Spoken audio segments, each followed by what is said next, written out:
You know, when you have one of those days where things aren't going just exactly right, you need to wind down a little bit. Nothing better than getting on a motorcycle and taking one of your favorite roads and just taking it easy. That's what I'm going to do today. This is a uncomplicate the day ride. Today I'm on my Royal Enfield 500 Blinky, and one of my favorite roads, and hopefully be a good one to unwind on.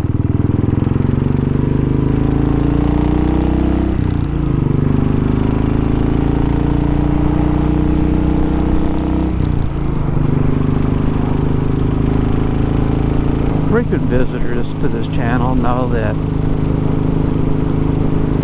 I go to do some land speed racing out of Bonneville about every other year, and we're planning to do so again this year in August. Be going out there for the 9th trip for me, and on my 7th motorcycle. And in a previous video, we just got the exhaust system for the Rocket 3 that I'll be riding out there this year. Now, I've ridden, like I said, 7 different motorcycles and 2 different Rocket 3s out there. Most of the time I ride my own bikes. 6 of the 9 attempts have been on my own bikes.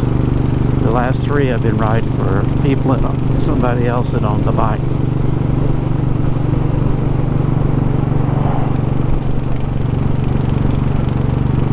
Not everybody's cup of tea is to ride out there, and it is fairly dangerous. I think it's probably a little bit more dangerous for the Rocket 3 motorcycle. In my opinion, a Rocket 3 is probably the hardest motorcycle to ride out there.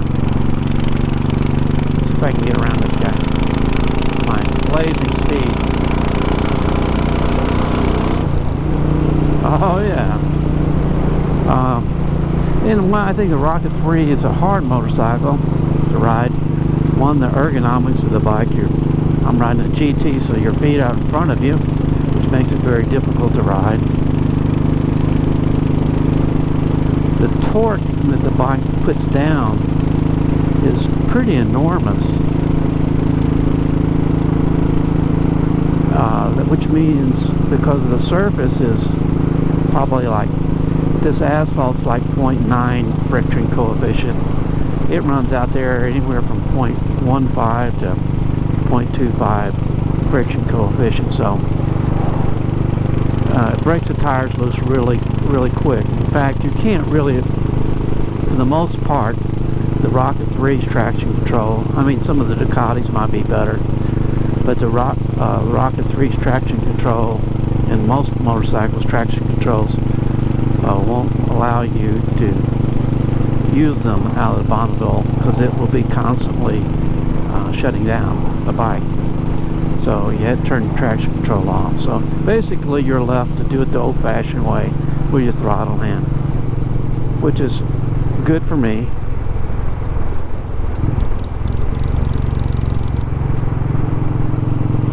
I do that pretty well most of the time, but the Rocket 3 is very difficult because of all the torque, like I said before.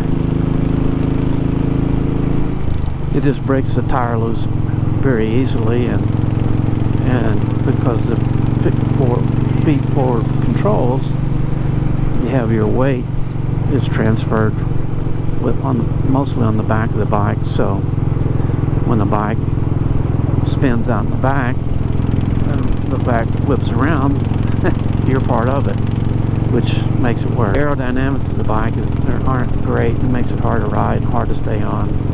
So to me, in my opinion, I think the Rocket 3 is the hardest bike to ride out there.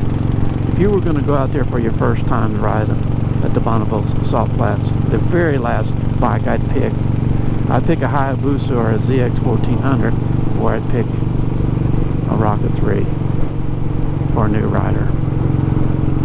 think there's about 50-50 chance a new rider's not going to make it through on Rocket 3 on the first time.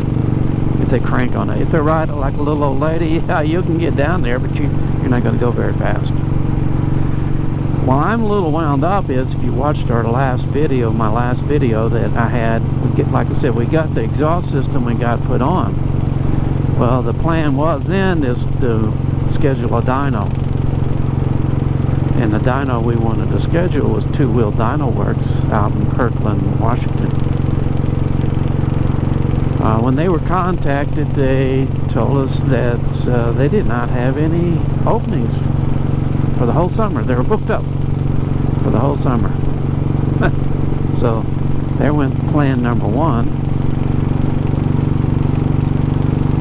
So, you know, we don't have a plethora of dyno places out here, and a plethora of dyno places that can actually tune a bike.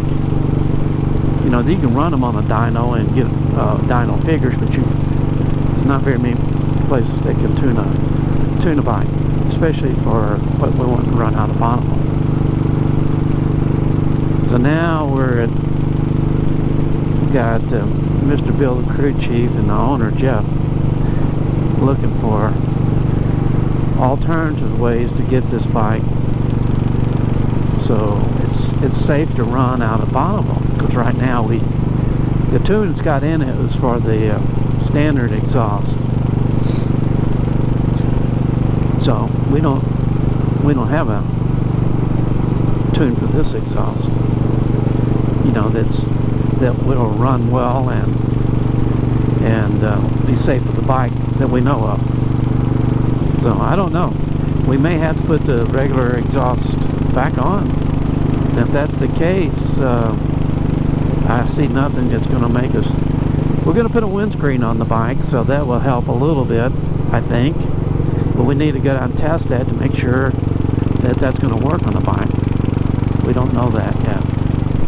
So I'm a little stressed right now on the riders. And I know things can happen badly out there pretty quickly, and if the bike's not set up just right. I had it happen. I promised myself and my wife that I wouldn't let that happen again, and I'm not going to let it happen because we couldn't get something done. You know, it's unfortunate that the guy's all booked up. He's watching him dyno tune bikes on YouTube for years, so I think he's the best. We've asked for his recommendation of anybody else, or would they consider running it for extra money on one of their Saturdays or Sundays. I mean Sundays or Mondays that they're off, and haven't got a response back from that yet. So you may have it back by the time you see this video. I don't know. You know, my concern is if you get a tune from somebody else, is it going to be, is it going to work well, and is it going to be safe for the motor? I just don't know. As I'm speaking to you, this is around the 6th of June, I guess. So we may have stuff worked out, but we really need to get everything worked out by the middle of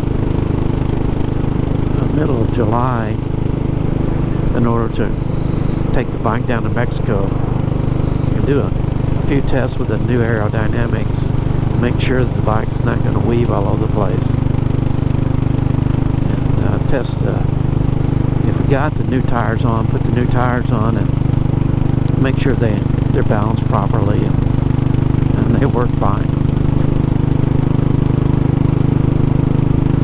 So nothing better than going out on your favorite stretcher, one of your favorite stretchers of road on a nice, easy going bike and working the uncomplicating life. That's what I'm doing, uncomplicating life. In the next video I think I'm going to have out is that we're going to have I'm doing a testing of the windscreen and wind deflector on my T120. But for now, this is a Flat Cap Cafe Racer saying bye, y'all. Join me and my friends at Flat Cap Cafe Racer for riding and racing. Please subscribe.